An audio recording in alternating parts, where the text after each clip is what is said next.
Okay, so our topic today is coping in the time of COVID, conversations among teachers. And this is where we hear from our presenters, but we also get to hear from you, and you'll learn about that as we go on. So I'm going to turn this over to our presenters to kick us off. So welcome, everybody. Take it away. Well, good morning. Hello, I'll start us off. My name is Nan Richardson, and I'm coming to you today from Salisbury, Maryland. The way that we're going to organize this webinar is we have chosen 6 questions, and the three of us, the 3 presenters, myself, Rebecca Bilello, and Emily McGree, are going to answer them very briefly. And then we're going to go into breakout rooms. And in those breakout rooms, you will then have the opportunity to share with the people that you are grouped with. So our first question, and Richard will go ahead and share the screen. What has been your biggest challenge as a teacher during the pandemic, and how have you addressed that? So I know that's going to look a little bit differently for everybody, but for me personally, one of the biggest challenges has been balancing my home life and my work life. Now, of course, that's a challenge, pandemic or no pandemic, but it especially came to light for me when I no longer physically drove to work to teach and then drove home. So I cannot say that I have yet mastered this balance, but there are a few things that I have implemented that have been helpful. So I do have young children, and I have made it known to my family that when I shut the door, that means that I am working and teaching, and that unless there is an emergency, then they are not to open the door. That has taken a while for everyone to become used to that new rule in our home, but just the physical closing of the door has been something different in our house. And then I also have a whiteboard on my refrigerator, and I write the end time of my work day there so that my family knows when the end of my work day is. I have a check for myself is when I plan to switch from work time, teaching time to home time. So those are 2 of the things that I've put into place because my challenge has been work life and home life. So I'm going to turn it over to Emily McGree to answer the same question. Hi, folks. It's good to be with you all today. So I'm coming to you from Lafayette, Colorado, and I teach in 2 different scenarios. I have a home studio, and then I also teach through the University of Denver, Lamont School of Music, group and private in both of those scenarios, which definitely leads to some home life challenges here too. When I was thinking about this question, I really came up with 3 different answers, but the first one that came to mind was really screen exhaustion. I find that typically I am teaching 8 or sometimes 9 hours in one day, and that was never a problem for me when I was face to face. But when I was on Zoom or FaceTime or whatever mechanism I was using for the day, the exhaustion level was pretty extreme at the end of the day for me. I can't say that I've come up with a solution to that other than just trying to take more breaks. The other one is teaching beginners techniques. So I have a lot of beginning group classes right now that are itty bitties. They're 6 to 8 years old, and finding ways to effectively teach them piano technique has been a huge challenge for me. I find, we'll go into this a little bit later too, manipulatives to be my most useful source. So something to put underneath their hand or on top of their palm to help them find the proper technique, or marbles to move around the piano to find certain keys, and keeping a sense of community with my adult piano groups too. And we'll talk about that in the motivation aspect as well a little bit later. But keeping them moving throughout this time and keeping motivation there and effective throughout the time of the pandemic. So with that, I will turn it over to Rebecca. Okay, hi everyone. I'm Rebecca Bilello, and I'm located in Baton Rouge, Louisiana. And like Nan and Emily, I also have a small child, and so I definitely understand that balance between your little ones, that family, and then your work balance has been a real challenge during this time. So I have a studio away from my home, and so even during the pandemic, I was fortunate that I could still go to that location to teach. So that separation was still there for me. So initially, my biggest challenge was actually just adjusting to the schedule that every student looked different, and trying to keep up with everything of if a student was using FaceTime, if a student was using Zoom, just learning all about their home environments, how I'm getting information to the students, if I'm communicating with the parents, if I'm communicating with the kids, if they're older, if they're high schoolers. So there was so much information. I felt like I was building a brand new studio. I felt like I was a beginner teacher again. And so for me, I decided to just keep a journal. I had a page for every student, and I wrote down notes from every lesson. I also kept up with if there were technology problems and how to try to address those in the next lesson, or maybe in between if it was something we could do over email in between the lessons. So that got smoother, of course, as we went along. And then right now we are back doing a mix of face-to-face lessons, so back to in-person lessons, as well as continuing some online lessons. And so for me right now, I'm learning how to balance that in my daily schedule, where I'm teaching some face-to-face and then I switch to online, maybe back to face-to-face, maybe back to online again. And so just figuring out how to juggle that and plan for that in my day. I really have to be organized and thoughtful about that from the beginning of my day. So I think that is how we're going to answer those questions. So now we are going to go into the breakout rooms where you will get a chance to share and discuss your ideas with your colleagues. And so Richard, if you will put that question in our chat box for us so everybody can see the question and just be reminded about that. We're going to have 7 minutes in the breakout room. And then after that, we're all going to come back together. And one group will be picked to share. One person from a group can give a very quick synopsis or just a short summary of what your group discussed. And one group will do that. And then everybody else, if you would like to share your ideas, please use the chat box. You can type great answers in the chat box for us. So I think we will be off now to breakout rooms to discuss. Thank you. And so we'll do that in a second. So just in case the feature doesn't work, because I'm not sure chat works in the breakout rooms. Okay. But the question is, what has been your biggest challenge as a teacher during the pandemic, and how have you addressed it? So here we go. You'll have about 7 minutes in the breakout room, and hopefully you will get either a 30-second or 60-second notice before your time is up. So one moment.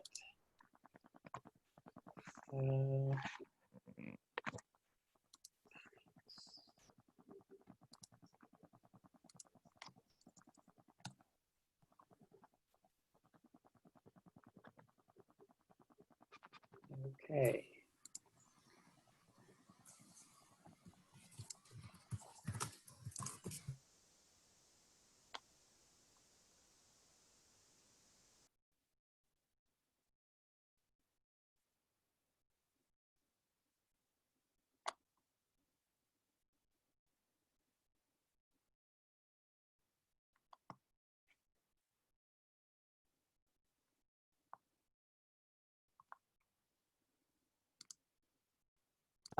Some teachers are becoming very tired at the end of the day because it's just so difficult to teach online and to get your thoughts across and to be sure the student is hearing you.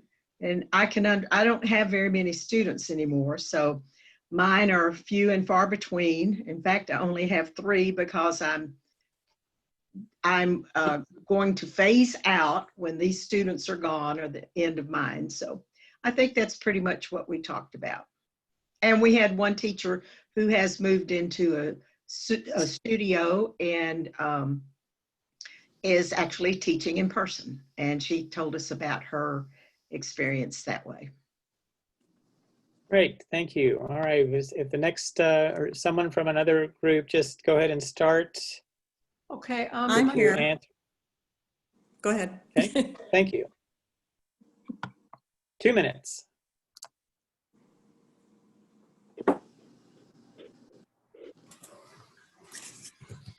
I'm not sure who went on.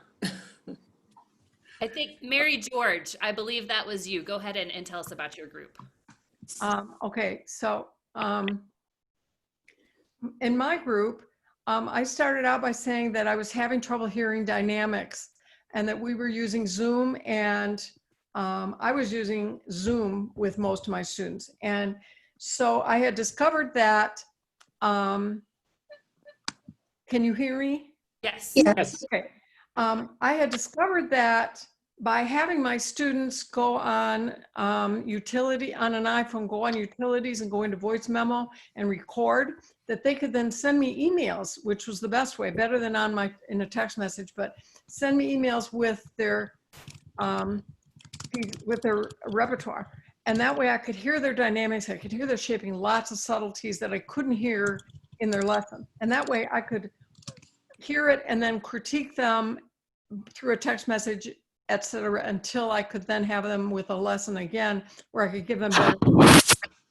One of the people in our group said that you can make that more easily done by going into cloud storage, which I have some cloud storage, but I don't know how to use it exactly.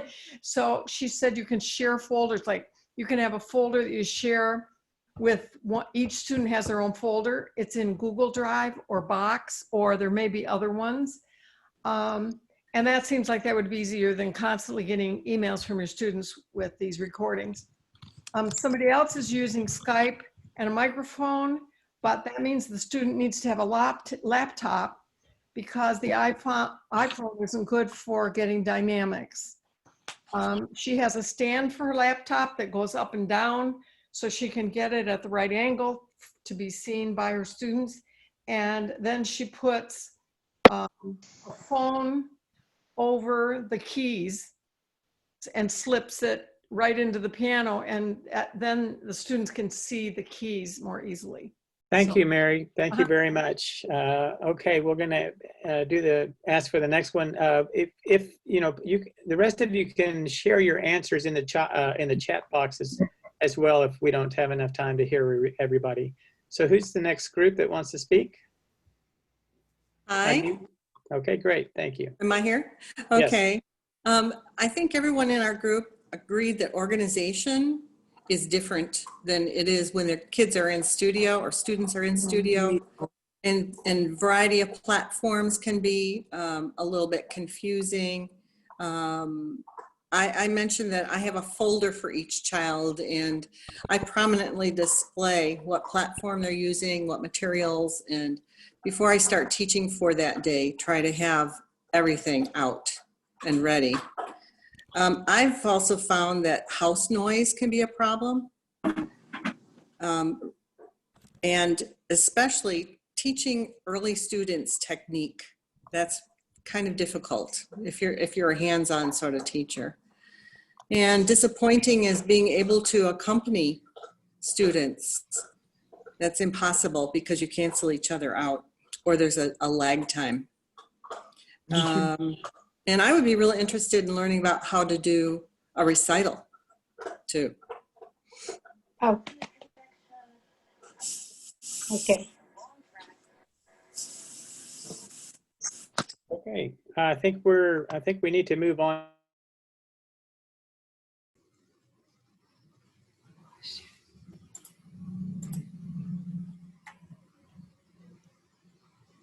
Okay, we didn't actually choose anybody for my group, but I'm gonna go ahead since nobody else has. But it's a bad time because my dog is barking. So I hope it sounds pretty bad. Can you hear me? Mm-hmm. Yeah, okay. So one person in my group was doing her teaching outside on a digital piano.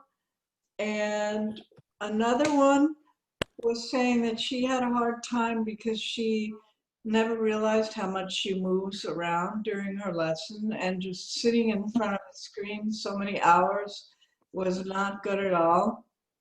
And then I was complaining about how the sound quality was so terrible, especially for advanced students playing music with pedal and fast notes, etc. So actually, I didn't say this, but what I had done was some of those students came for in-person lessons. We just stayed far apart, but because it just was too bad. The sound was so horrible. Okay, Constance, thank you very much. We appreciate everybody's answers, and we don't have time to hear everybody, but we're going to move on to the second question. Again, you can put your answers in the chat box, but we're going to share the screen now, at least for the second question. And I think Nan is going to take it away. Yes, hello. So back again with question number 2. So the second question that we have for this webinar is, what resources have been helpful to you as you have transitioned into social distance teaching and or online teaching? Or what resources do you wish you had? Well, there's so many resources out there, and in some ways, you can kind of feel inundated by all the new things that you could look into. But there are 2 specific resources that I have found invaluable over the past 6 months. Both of them are online resources, and I'm going to put both website links into the chat box as soon as I'm finished talking. The first one is called thesingingclassroom.com. And it is a website that has a 1-month free trial. So you could just go on it right after this and take a look around and have 30 days for free. And it is geared toward pre-K through 6th grade. So it's an elementary website. And it has all kinds of games and activities and movement. And it is probably was originated for an elementary music classroom, but I have used it a lot in my music teaching as well. So thesingingclassroom.com, there are animations that are provided to the students to demonstrate how to do games. So if you do have a group class on Zoom or on Google Meets, you can watch the video together. And then there are many things set up specifically for online teaching and for social distance. So it's just a very helpful resource, thesingingclassroom.com. The second resource I want to mention is a new to me resource. It's innovativepiano.com. And it is an online text by Susanna Garcia and Chankiat Lim, and they are located down in Louisiana. It is a wealth of resources. There are over 1,000 lessons and videos available with a subscription, and you can tailor your own class. It is advanced enough to be adapted by a university for group piano, undergraduate group piano classes, but at the same time, there are many units that would be very applicable for beginning RMM adults, for teenagers, and I have just really enjoyed exploring and utilizing this resource as well. So again, I'll put those in the chat box and I'll pass it on over to Rebecca Bellello. All right. Oh, sorry. Yeah. Oh, mine are short and sweet. Really, during this time, the resources for me, I try to reach out to my local MTA colleagues, so other teachers in my area, and I would just ask them, hey, what are you doing for this? What are you doing for this? Other friends, maybe not in my area, but I knew that we were all going through these same challenges. And so, just putting our heads together and coming up with solutions if there was a problem that I was faced with and wanted to, pick somebody else's brain. Something else that I used, and I used before the pandemic, but also a lot more now that we were all online, I used Evernote, and that was a way that I could connect really easily to my students. I could send them things, send pictures, send files.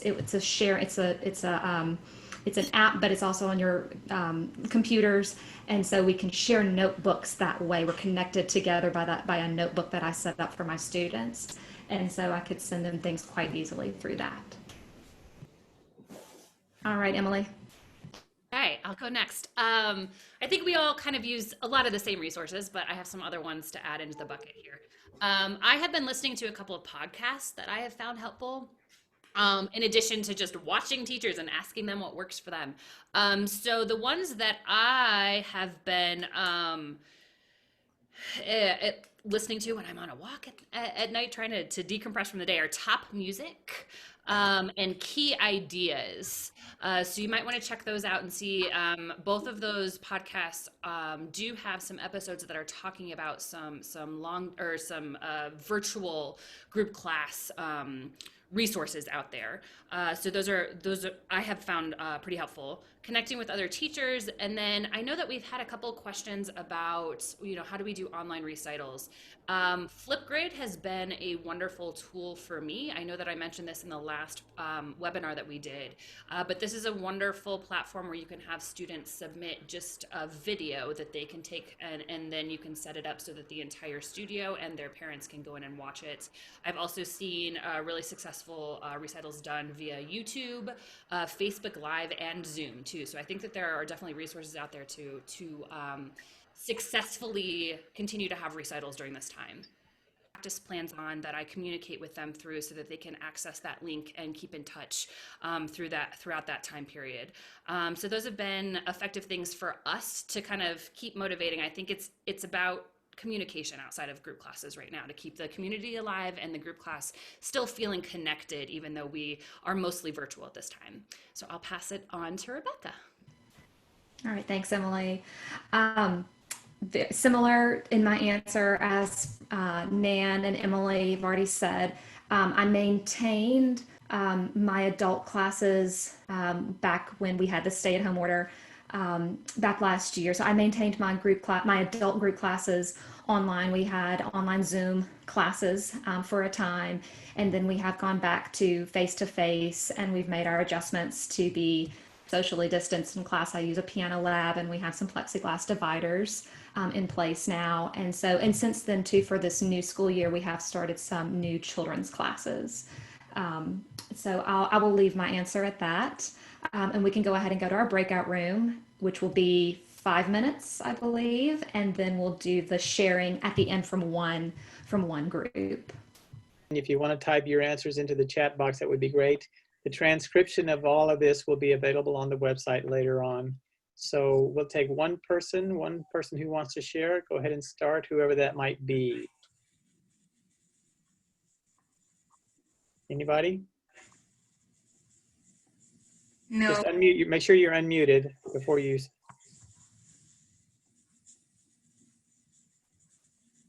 Can we start with a question? Yeah, what's the question? The question is, how do you do group lessons outside? I heard one teacher. So how have you formed new group classes or maintained current ones during the pandemic, or what obstacles have prevented you from doing so? And I wondered about outside teaching, if that's been done in groups.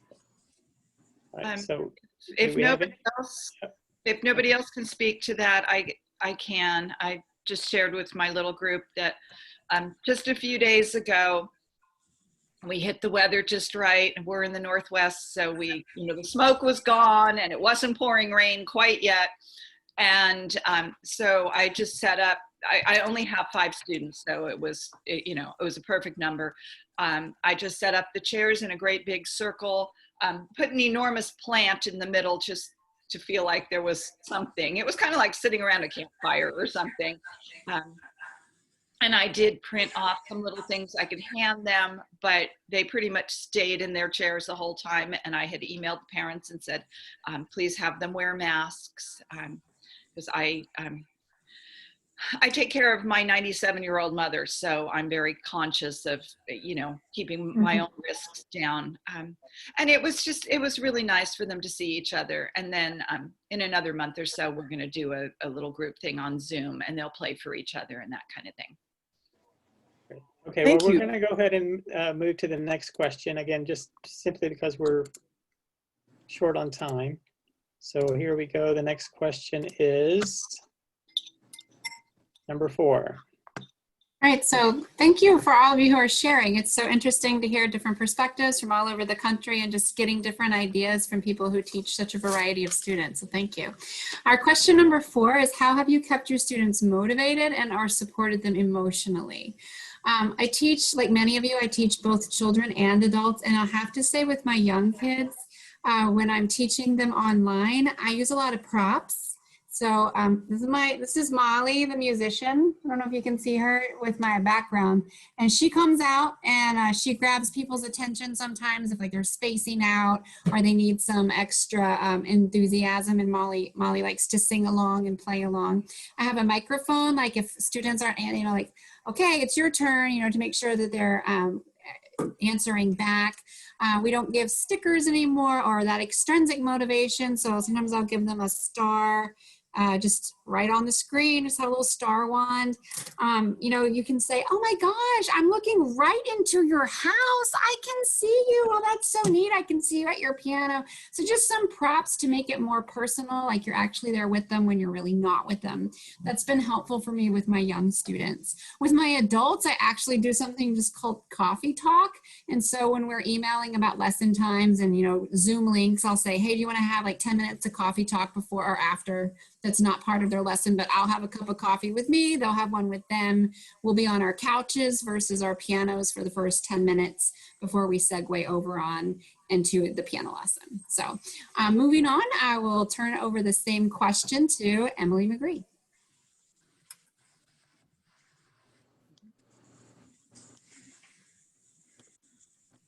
Now I'm unmuted. Sorry, guys. Technology. All right. So I talked about some of this before, but my little ones, my younger group classes, we play a lot of games online. So I have downloaded a bunch of those from LeilaVis.com.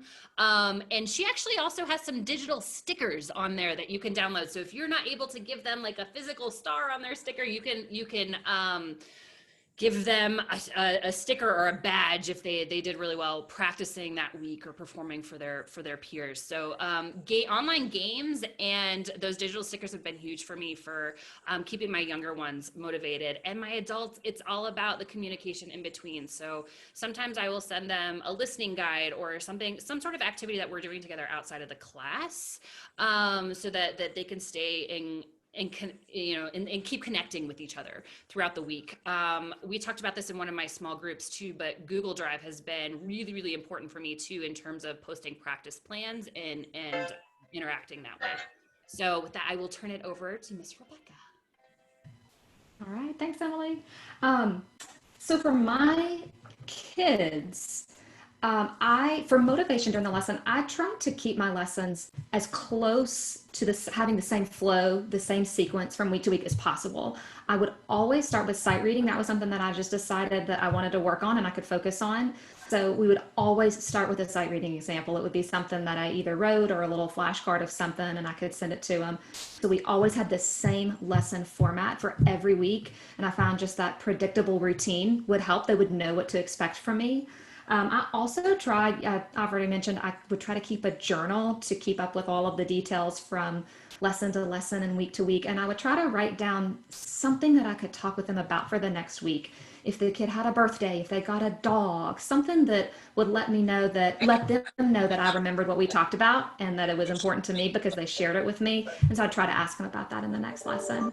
And then for my adults, I tried to provide a lot of outside class resources.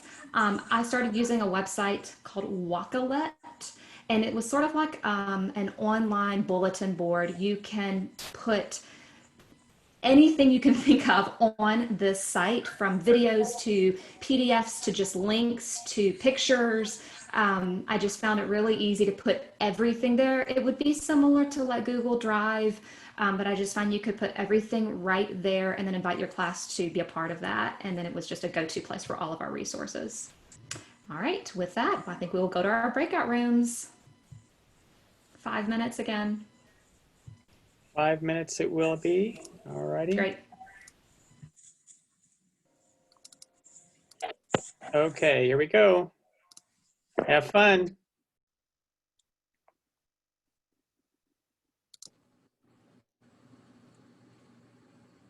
I'll go. Okay, thank you. So last spring, I saw on Facebook rhythms for the coronavirus, and so we created a coronavirus piece of music. And so we used different rhythms like pandemic, coronavirus, all those rhythms. There were quarter notes, half notes, and eighth notes in there, and they could choose any one. And by the time it got to May, they could play the piece that they had created. So they really liked that. That kept the ones going that maybe weren't interested so much. And then in this fall, but I also sent them things. I started sending them their keyboard skills page that they needed to be doing. I sent them various things, and kids never get mail. In fact, adults don't either. It's usually emails, texts, and those kinds of things. So they actually got mail, and the kids really look forward to that. And also, I've started with adults and then transitioned to kids. They have a book, maybe 10 pieces. I will play the entire book for them in one sitting. They will sit there and put a circle if they like it, X if they don't, and a squiggle if they maybe. And they get to play only the ones that they like first. And I've done that with the kids with lesson books. I usually go to level 3, and then I'm done with lesson books. And I do that for them. And some kids really like looking forward to the ones that they have picked, they're playing. So those are all things. I've sent them stickers. I sent them keyboard skills and stickers for big pieces and small pieces. So I sent them things in the mail, and they really look forward to that. But parents tell me that kids really like, their children really like me.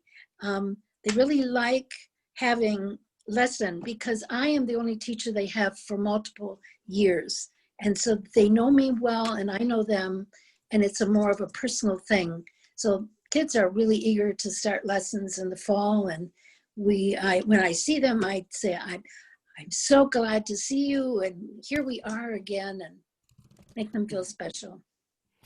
Thank you, Elizabeth. And I'm afraid that with that, we'll have to wrap up our session today. We didn't get to all the questions, and I apologize for that, but lots of ideas going on and sharing, and I hope that you all learned from this. And again, go to pianonet.com by tomorrow, and I'll have the video up as well as a transcript of all the comments so that you can see some of the other answers. So before we close out, please go ahead and put those answers to this question in the chat box.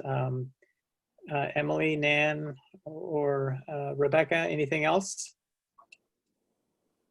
Just like to echo what Richard said. Thank you so much for your participation today. It's so interesting to hear comments from people who are in different areas of our country, teaching a variety of different ages and levels in group and private formats. So we hope to see you back at our next webinar. Richard, as we close out, could you please put up the calendar of the webinars that are coming up?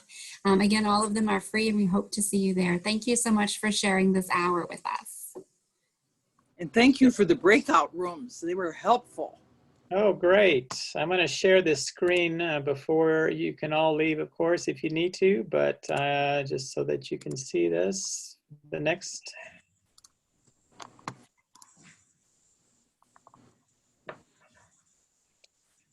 So our next one is on October 8th, Teaching Beyond the Classroom. And the schedule is up on the website. And you can join or register for that meeting from the website, but you'll also get email reminders through the MTNA. So thank you.